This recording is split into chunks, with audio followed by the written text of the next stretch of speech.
Tragis mga kababayan, no?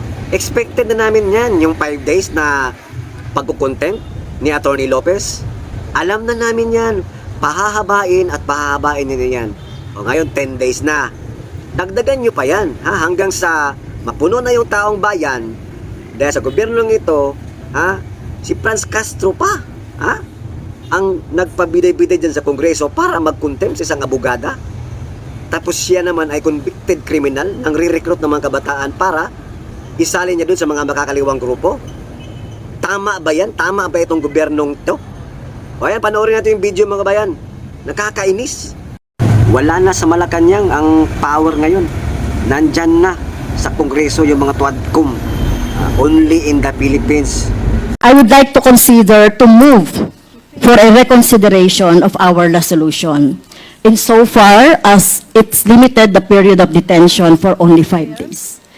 I move, Mr. Chair, that the period of detention of Attorney Lopez be 10 days instead of 5 days. So nakita natin no yung melodramatic na nangyari noong weekend, at nakita natin yung kwento ng ating yung ni SecGen, SAA, tungkol doon sa, Mr. Chair, parang merong problema sa audio, Mr. Chair.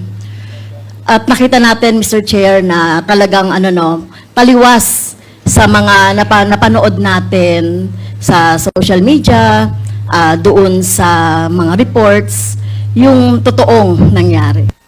Doon sa mga kwento na napanood natin, sa statement ni BP Sara, at saka sa statement ng COS, ng OVP.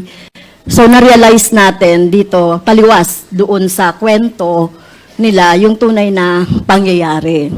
Of course, pinatunayan niya nung interpellation ni Representative Swansing at saka ni Congressman Cohun.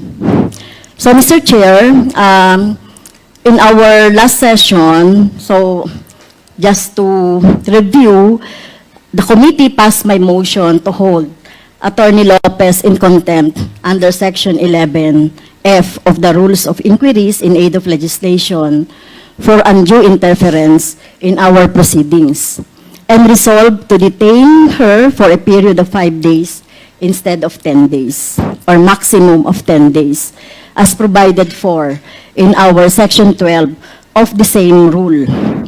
I must stress also, Mr. Chair, that the totality, just you have said a while ago, the totality of Attorney Lopez's acts and conduct warranted a detention of more than 5 days. Considering the totality of her acts of undue interference to the proceedings of this committee and the Congress as a whole,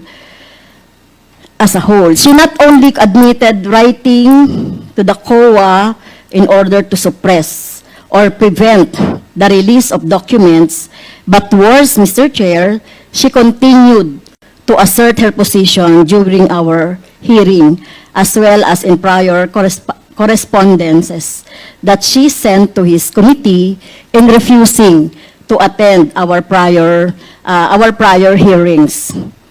But by virtue of her conduct, the committee was deprived of invaluable information necessary to allow it to perform its role of crafting legislation for the improvement of the country's system of governance and transparency, Mr. Chair. In fact, she only attended when a threat of contempt citation loomed large should she fail to comply again with the subpoena duces tecum, Mr. Chair.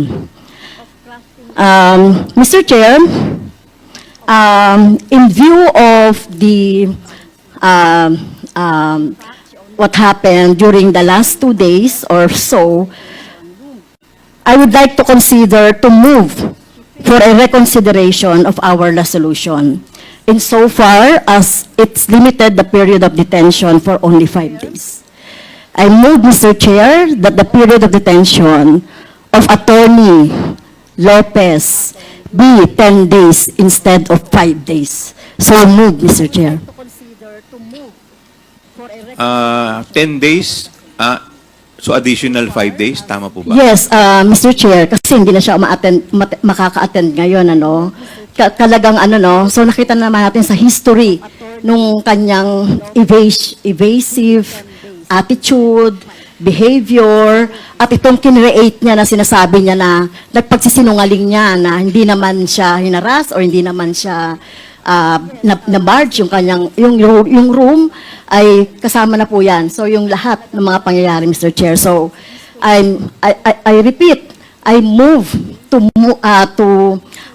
extend the period of contempt of Attorney Zulaika Lopez, Mr. Chair.